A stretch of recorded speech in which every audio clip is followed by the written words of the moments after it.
మరి కదా ఇది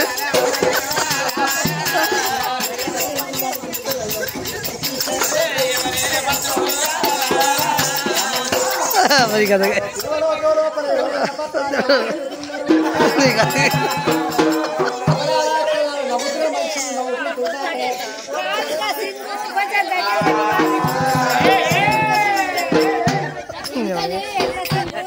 అది గట్టి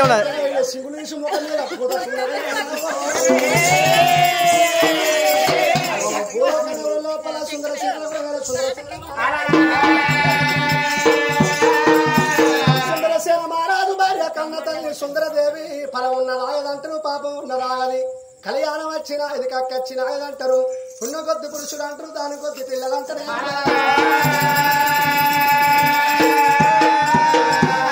భగవంతుడు మెచ్చిండు ఇద్దరు బిడ్డల సంతానం ఓడి కట్టిండు పెద్ద బిడ్డ పేరు వరణవాదిదేవి చిన్న బిడ్డ పేరు కరణవాదిదేవి చిన్న బిడ్డ కన్నా పెద్ద బిడ్డ 7 ఏళ్ళు పెద్ద ఆ పెద్ద బిడ్డ అరణవాది పెరిగి పెద్దదైతుంది పెళ్లిని కత్తున్నది చిన్న బిడ్డ కరణవాది 7 ఏళ్ల పిల్ల ఆ పెద్ద బిడ్డ చదువు నేర్చుకుని లోగిళ్ళ బయటికి వెళ్ళి వస్తా కన్న బిడ్డ రాగడ కన్న తల్లి కళ్ళ చూసింది రావో ఢిల్లీకి రాజైన తల్లికి కొడుకు అంటారా కన్న తల్లేమో కడుపు చూస్తుందాడ చేసుకున్న పెన్ను చేపు చూస్తుందాట పెద్ద బిడ్డ పెరిగింది పెళ్లికి వచ్చింది అందుకే అంటారు మగవానికి ఆవేశం ఎక్కువ ఉంటది ఆడోళ్ళకు ఆలోచనలు ఎక్కువ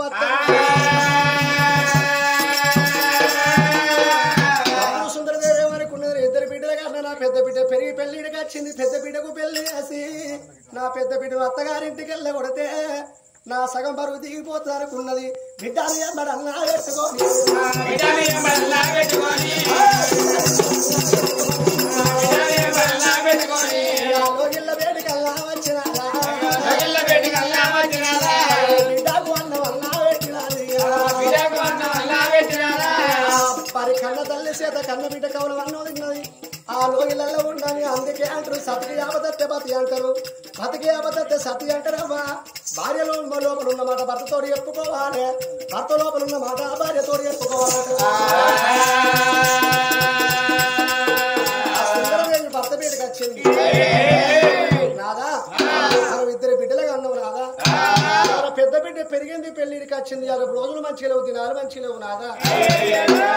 ఆడపిల్లలు ఇంటి ఏముంటే బట్ట కలిసి మీద వారెత్తారు భవనాలు పారేస్తారు పెద్ద బిడ్డ పెళ్లి చేద్దామే పెద్ద బిడ్డ పెళ్లి చేస్తే రాదా పెద్ద బిడ్డ అత్తగారింటికి వెళ్ళిపోతే మన సగం బరువు దిగిపోతుంది రంగా సరైన బామ్మ దానికి వచ్చిన బాధ లేదా అని భార్య భర్తని సరిపోయిలో ఇళ్లలో ఉండదు భార్య భర్తని సరిపోకుండా లోగిళ్ళలో ఉన్నారా